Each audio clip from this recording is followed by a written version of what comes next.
ازيكم عاملين ايه؟ النهارده نعمل ان شاء الله فطاير او معجنات محشيه جبنه وعجوه بطريقه سهله وبسيطه. وقبل ما نبدا ما تنسوش اللايك والاشتراك في القناه. يلا نبدا بسرعه. معايا كوبايه لبن دافي،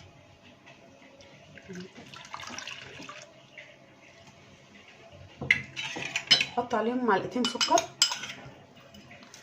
معلقتين كبار كده، وادوبهم. ومعايا كيس خميره عباره عن معلقتين كبار. ده اختبار الخميره اللي احنا بنعمله عشان نوصل العجين كله، عشان نشوف الخميره بتاعتنا شغاله ولا لا. كده بسيبها 10 دقايق او ربع ساعه اشوف هتتفاعل مع اللبن الدافي ولا لا.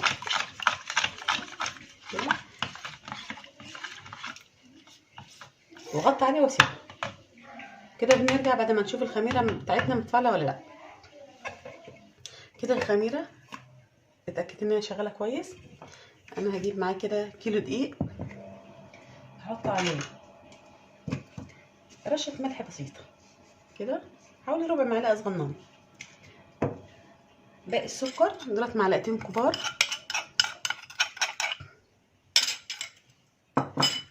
ومعايا معلقه كبيره خل،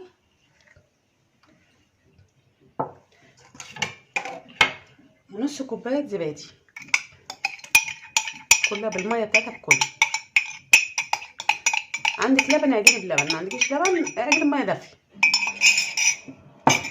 بسم الله الرحمن الرحيم. كده هنجيب الخميره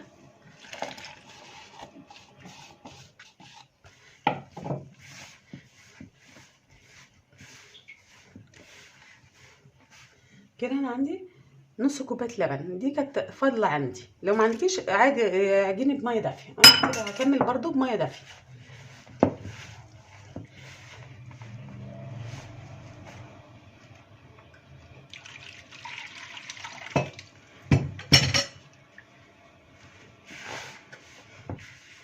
كده انا حطيت مكان الخميره ميه دافيه، وهبتدي ان انا اعجنها شويه شويه، لان دي بيختلف من دي لدي. في دي بيمتص سوائل كتير، ودي بياخد ميه قليله.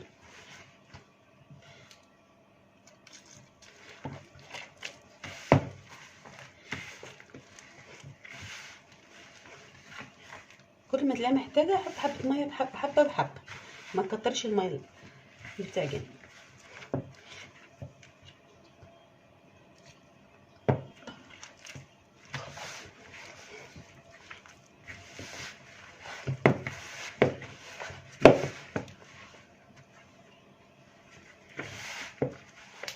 كده تميت نحط شويه ميه صغيره لغايه ما لمت معايا العجينه. ومعايا ربع كوبايه زيت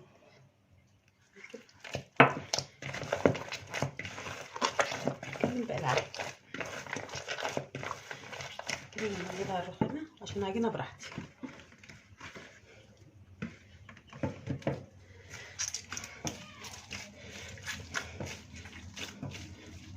طبعا الرخامه النظيفه بتاعتنا.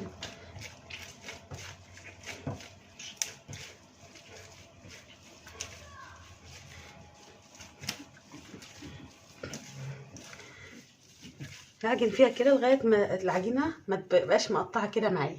تمام، لما تبقى ناعمه وهنشوفها مع بعض.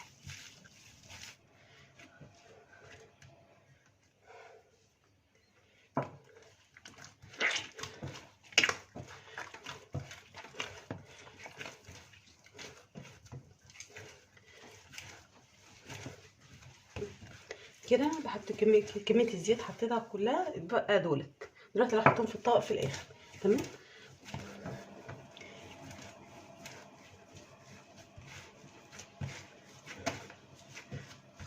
عجنتها بقت بالشكل ده كده. بجيب الطبق او اي حاجه اللي انا بعجن فيها كده عشان متلزقش ليه.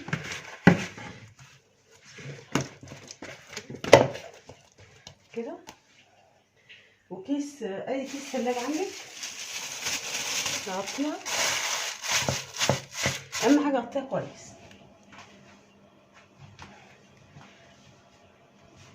اي فوطه كده بروح مغطياها واسيبها في مكان دافي لما تخمر. كده عايزه اسرع عمليه التخمير بتاعتها، بجيب ميه غليها في اي حاجه واحطها في فرن بوتاجاز وهو مطفي. واحط من تحت الطبق او الحاجه اللي انا حاطه فيها الميه بتغلي، واقفل الفرن عليها واحطها واقفل الفرن عليها كده بتخمر معايا على طول. كده هنسيبها لما تخمر ونشوف هنشكلها مع بعض ازاي. كده العجينه خمرت معايا بالشكل ده. كده الحشوات اللي عندي، انا عندي عجوه، انا حطيت عليها معلقه زيت وحطيت عليها نص معلقه قرفه صغيره وصبعتها صوابع كده، تمام. وعندي جبنه قريش، اي جبنه عندك، اي حاجه عندك، اي حاجه في التلاجة. هحط عليها معلقه صغيره حبه البركه، انت براحتك، عايزه تحطي زيتون، عايزه تحطي فلفل، اللي يريحك كده.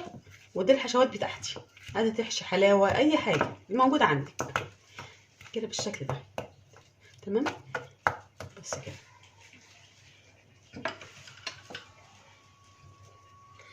ناخد بقى كده نشكلها. بسم الله الرحمن الرحيم.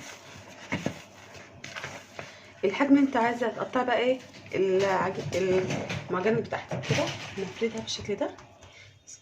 مش محتاجه نشابه ولا اي حاجه، تتفرد عشان العجينه مرتاحه معايا وخمرت كويس كده. احط فيها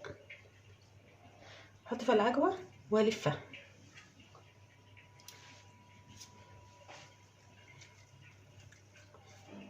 هلف بالشكل ده واروح جايه كده،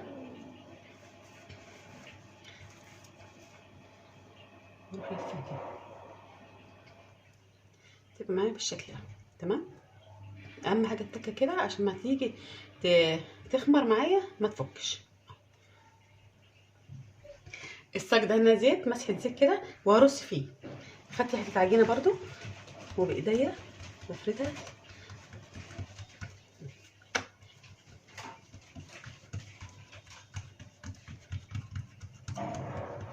بالشكل ده، والعجوه كده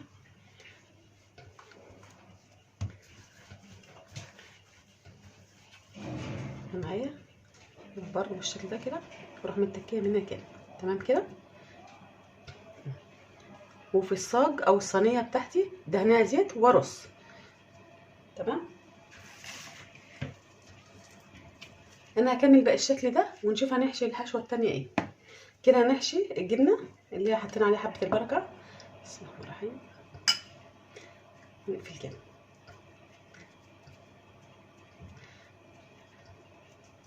اهم حاجه نتك على الاطراف كويس عشان ما تفتحش معانا كده، يبقى معانا بالشكل ده.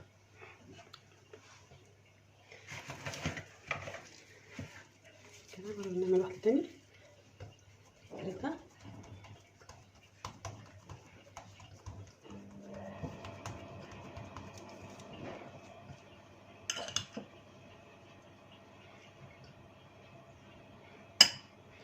ممكن لو جبنا علب عندك اي حاجه موجود عندك اعملي بيه.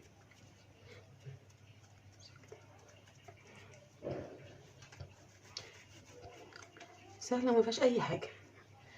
في الصاج نرصه جنب بعض بس نعمل مسافه عشان ما يجي يخمر معانا ما يلزقش في بعضه، تمام كده. هكمل بقى الكميه ونرجع مع بعض.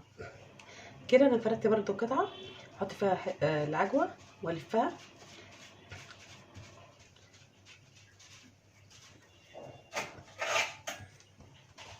بالشكل ده، وباي سكينه اي حاجه بس تكون حاميه عندك. بنعمل فتحات كده بس قبل ما يخمر عشان ما يجيش اعمل بالسكينه كده الخمار بتاعه يطلع بره، تمام.